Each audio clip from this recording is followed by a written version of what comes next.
अगर भगवान शिव ने ये कहानी ना सुनाई होती तो अमरनाथ गुफा ना होती। जी हाँ दोस्तों, हम आज इस वीडियो में आपको एक ऐसी रोचक कहानी सुनाने जा रहे हैं जो जुड़ी है भगवान शिव और माता पार्वती से। जी हाँ दोस्तों, नमस्कार, आप सभी का स्वागत है मेरे चैनल आध्यात्मिक कहानियों में। दोस्तों, सबसे पहले मैं आपका तहे दिल से शुक्रिया अदा करना चाहती हूँ क्योंकि आपने मेरे चैनल को जो प्यार दिया है उसका मैं बहुत बहुत आभारी हूँ। दोस्तों, आज के इस वीडियो में मैं एक ऐसी रोचक कहानी सुनाने जा रही हूँ जिसे जानने के बाद आप भी खुश हो जाएंगे। जी हाँ, ये एक सच्चाई है।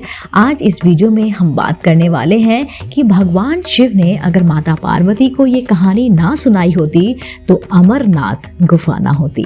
आइए जानते हैं। माँ पार्वती ने भगवान शिव से एक सवाल पूछा, जिसके बाद भोलेनाथ ने एक कहानी सुनाई और अमर हो गए। जी हाँ, उन्होंने एक ऐसी कहानी सुनाई जिसको सुनने के बाद वहां पर एक कबूतर का जोड़ा था, वो भी अमर हो गया। अमरनाथ धाम हिंदू श्रद्धालुओं के लिए बहुत ही महत्व रखता है, ये हम सभी जानते हैं। जम्मू कश्मीर की वादियों में स्थित अमरनाथ धाम जाने के लिए भगवान शिव के भक्त साल भर इंतजार करते हैं। चार धाम की तरह भक्तगण इस पूजनीय यात्रा को जीवन में एक बार करने की इच्छा अवश्य रखते हैं। अमरनाथ यात्रा के बारे में कहा जाता है कि यहाँ भोले की मर्जी के बिना भक्त नहीं पहुँच पाते। जिसे भगवान शिव बुलाना चाहते हैं वही उनका दर्शन कर पाते हैं। अमरनाथ यात्रा हर साल जून या फिर जुलाई के महीने में शुरू होती है और इस साल भी यह यात्रा शुरू हो चुकी है। अमरनाथ की यात्रा बेहद रोमांचक है क्योंकि यह यात्रा धरती पर स्वर्ग की जैसी है। हिमालय की गोद में स्थित अमरनाथ हिंदुओं का सबसे ज्यादा आस्था वाला पवित्र तीर्थ स्थल माना जाता है। अमरनाथ की खासियत पवित्र गुफा में बर्फ से शिवलिंग का बनना है। प्रकृति हिम से बनने के कारण ही इसे हिमानी शिवलिंग या फिर बर्फानी बाबा भी कहा जाता है। अमरनाथ हिंदी के दो शब्द अमर अर्थात अनश्वर और नाथ अर्थात भगवान को जोड़ने से बनता है। एक पौराणिक कथा के अनुसार जब देवी पार्वती ने भगवान शिव से अमरत्व के रहस्य को प्रकट करने के लिए कहा, जो वे उनके लंबे समय से उन्होंने छुपा रखा था, तो ये रहस्य बताने के लिए भगवान शिव माता पार्वती को हिमालय की इस गुफा में ले गए ताकि उनका ये रहस्य कोई भी ना सुन पाए।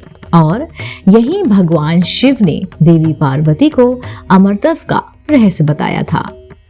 पुराणों के में वर्णित है कि एक बार माता पार्वती ने भगवान शिव से पूछा, आप अजर अमर हैं और मुझे हर जन्म के बाद नए स्वरूप में आकर फिर से वर्षों की कठोर तपस्या के बाद आपको प्राप्त करना होता है। मेरी इतनी कठोर परीक्षा क्यों?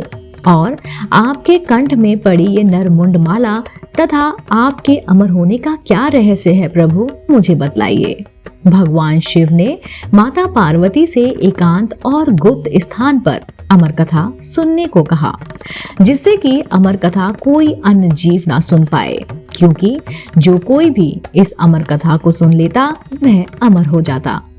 पुराणों के मुताबिक शिव ने पार्वती को इसी परम पावन अमरनाथ की गुफा में अपनी साधना की अमर कथा सुनाई थी, जिसे हम अमरत्व की कहते हैं। भगवान भोलेनाथ ने अपनी सवारी नंदी को पहलगांव पर छोड़ दिया, जटाओं से चंद्रमा को चंदनवाड़ी में अलग कर दिया और गंगा जी को पंचतरणी में तथा कंठभूषण सर्पों को शेषनाग पर छोड़ दिया। इस प्रकार इस पड़ाव का नाम शेषनाग पड़ा। अगला पड़ाव गणेश पड़ा। जी हाँ, इस स्थान पर बाबा ने अपने पुत्र गणेश को भी छोड़ दिया था, जिसको महागुणा का पर्वत भी कहा जाता है।